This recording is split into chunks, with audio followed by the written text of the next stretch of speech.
Will Richie and Amber return for Scream 6? Let's get into it. What's your favorite scary movie? Name it. We'll tear your soul apart. Well, I'm Pennywise the dancing now. Oh, Lord on the beast! God, don't do that. But sometimes dead is better. Hey everybody, what's up? KillJoy Jake here, and instead of having friends, I have horror movies. Today, we are talking about Scream 6, giving another theory and kind of commenting on the Screen Rant article that came out last week, which I am very excited to get into. But first, I'm going to need y'all to like this video and subscribe for more horror content. Now, I know I say on this page constantly, hey, there's going to be horror content daily. I have a big announcement coming at the end of the month that is going to ring true to that. And also, another thing, I know I haven't been posting the past 5 days. I've been super busy. I've had a lot of personal stuff going on, as well as trying to run the Kickstarter for our Scream fan film, Red Right Hand. So if you guys could be so generous and donate to that, the link for it will be in the description below. There's a lot of really cool perks you can get, and you'll be making an awesome movie happen. So getting into this news though, this article comes out from Screen Rant last week, where it basically details how Amber could return for the next movie. And it's a bit of a stretch, I'll be honest. I think that the whole theory is based off of that she kind of looks like Freddy Krueger towards the end because her face is burnt, so it would make sense for her to come back in some kind of weird way. I just don't feel like that would work at all. I don't want them to bring any more people back personally. I know I was on Craven Something Scary's live stream last night, and we talked a lot about Stu coming back. Like, that's his big thing. He really wants Stu to come back, and I feel like there's multiple reasons why I don't want old Ghostface killers to come back for this new film. And it's all because, mostly it's because Scream is rooted in reality, and I think that is why it is so scary and different and funny. You have this meta commentary on the horror genre, where we are in this certain like state of horror history, and it comments on it, and it has to be set in the real world. If it's not, it's kind of weird. It's like, well, that's kind of the whole point of these movies, is to comment of the state of horror genre, and that for this last film, just movies in general. I think that you take all of that potential out of a new Scream film by bringing in like ghosts from the past. That completely takes it out of reality and makes it something else. I am, however, down for them to play with some things tone-wise and like setting-wise. I really think that Radio Silence has to lean into all their deviations that they made in Scream 5, but in a sense, I'm starting to realize that Scream 5 is a much safer film than I initially thought. There are some big things that are shocks, that are like much bigger deviations from your typical Scream formula that is pretty much the same throughout Screams 1 and 4, like formula-wise. But Scream 5 deviates from that only a tiny bit. But what I realized is those tiny little deviations are big standouts of the movie. Those are the things I liked the most about the film, and I hope that now that Radio Silence has grabbed the attention of Scream fans around the world, it's a super successful movie. It beat out Halloween Kills. It's a massive relaunch of this franchise. I really think that they should just lean into that a little more. We should deviate even more. We should keep going down that rabbit hole to see where it leads.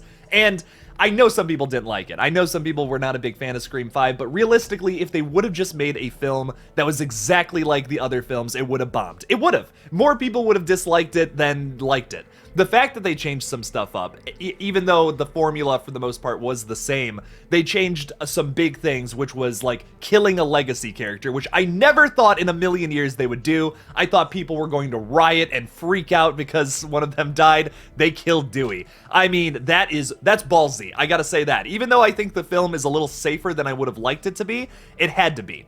It had to be safer. It had to, like, I totally understand why they did what they did with Scream 5, but I genuinely think Scream 6 will be a better film because they can lean more into that. They can make it much more of a Radio Silence film than a film that's trying to almost copy Wes Craven's style. And any movie, that's with any movie. If you're trying to copy someone else's style, it's just not going to come out the same. It's not, and there are aspects of the film that definitely feel like that's not the way I feel like Radio Silence would have done it, and they were trying to honor Wes's legacy, which, like, I'm not gonna shit on them for that. That's awesome. And they do a really good job of that with, like, the hundreds of Easter eggs throughout that movie, and having the tone being very similar to a lot of his films. I think that with the next movie, though, they got to make it their own. They have to make it their own thing. They're filming it in Montreal, Canada, so, like, I don't think it's going to take place in Woodsboro this time around. I really think it's going to be a different setting, which is going to be very different, going to be something completely original and, like, their own thing, I hope. That's what I would like to see from Scream 6. I genuinely think it's going to be a much better movie, but should they bring back past characters who have died? No, I don't think, I think that's too much of a deviation. There is a point where it's too much. And I want to make that very clear. Like, yes, I want them to change some stuff up. I loved the fast pace of the last movie. I love the fact that they killed a legacy character. They had the balls to do that. I don't like the fact that the third act takes place in Stu's kitchen. Like, how are you going to do Billy and Stu better than Billy and Stu? You can't do that better. So set it somewhere else. Have killers with different motivations and in a different setting. We finally had killers who didn't want to just ultimately kill Sidney Prescott. That was not part of the plan until it was. So that was a massive plus for me with Scream 5, which is why it's my favorite sequel. It's not just trying to do exactly what Billy and Stu were trying to do in that original film. So cool, awesome. We're moving past that finally in the Scream franchise. That's a big positive in my opinion. And I think we got to move forward with that. I know a lot of people didn't like the motive. I loved it personally. I think that's why this film is so good and so different, is the fact that these people are trying to give Hollywood original ideas for the film that they're obsessed with. That just sounds like something right out of the book of a psychopath. I love it. I hope they continue with that, and I hope they expand upon it by having like some kind of massive cult of ghost faces on Reddit, ultimately trying to make a new Stab movie. That could be the goal. And maybe now that these characters have died in anonymity because Gail Weathers hasn't been writing about them, isn't writing a new book about Richie and Amber, we have killers who are trying to copy what they tried to do. And we can see a whole new trilogy of Scream films focusing on that. That is original and different. I like it a lot, and honestly, that's the way I want them to go with it. If they make it all about Sidney Prescott again, it's just gonna be like Screams 1 through 4. And I've seen that movie already. It's good. I like Screams 1 through 4. They're good movies. But I don't need more of that. I need something different. I need something to keep this franchise alive, which is what Scream 5 was, and they need to lean into that even more.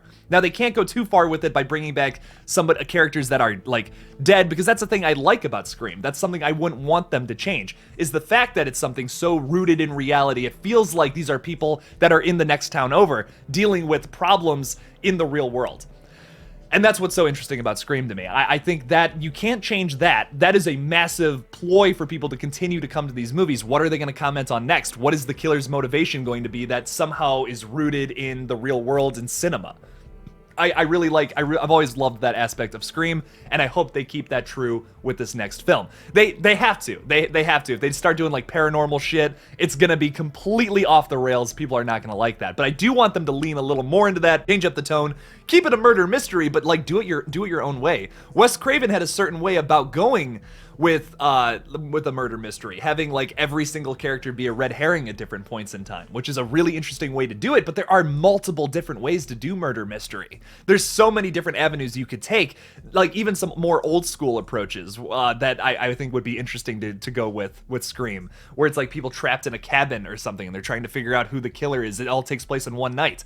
That's something we've never seen in a Scream film. They typically take place over like a couple of weeks instead of like one day or one night trapped somewhere in a cabin with a killer. That's such an interesting approach. I would love to see something like that happen in a new Scream film. But whatever happens, I just hope they don't bring back characters just to satisfy the fans. I think the Billy Loomis thing was purposeful in the new one, but ultimately kind of fell flat for me. It's growing on me, but I still don't think it was super necessary. Once again, though, I can't complain about Skeet Ulrich. I can't complain about more Skeet Ulrich reprising one of the most iconic horror villains of all time. You can't complain about that. I mean, it's tough to complain about. So if they bring back characters, I hope it's purposeful, and I hope it's not because they're ghosts. Another thing about bringing back Billy Loomis is he's a figment of Sam's imagination. So like, what, are we gonna have more people like hallucinating about Stu Macher coming back? No, that's getting too off the rails. I don't want them to bring any more people back in that sense. If they want to do flashbacks, though, on the other hand, this is the one avenue I think it would work. Because you could have flashbacks back to 96, you could bring back Stu Macher, you could potentially even bring back Amber and Richie to have flashbacks of before the events of Scream 5. I think if they want to go that route, they could tell a lot of things to the audience that would set up new things for the next movie. And ultimately, bringing it all back to the Stu conversation, which has been massive online about how some people really want it to happen, some people don't want it to happen, some people really, really, really don't want it to happen, and will swear by that. I think that if they bring him back, the only way it's going to actually satisfy fans and it won't be polarizing is if they bring him back in flashbacks to see that original kind of Stu Macher again. If Stu's been alive this whole time, he's been in prison, he's not going to be the same character, and I genuinely think people will be disappointed in the performance, because it's not going to be Stu Macher being all silly and crazy and, oh, I'll be right back. You know, it's not going to be that. It can't be that. That's so unrealistic and so...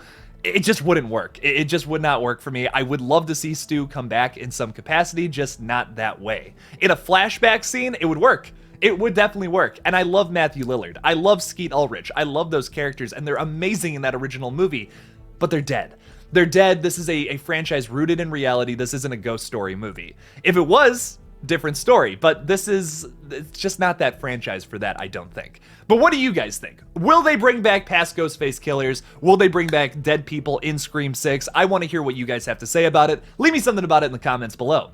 Thank you all so much for watching this new video on Scream 6. Don't forget to like this video and subscribe for more horror content. I am finally back from my little tiny break that I had to take because I needed some R&R, some mental relaxation, some just time to clear my head, basically. Things have been very stressful and crazy lately, and yeah, I needed a mental break. But so thank you guys for being patient with me. There will be a bunch of updates coming this week. I'm very excited to talk about X, which comes out on Friday. I even have a video on it later today, so make sure to check that out. Thank you all again for watching, and as always, don't forget to kill it out there, y'all.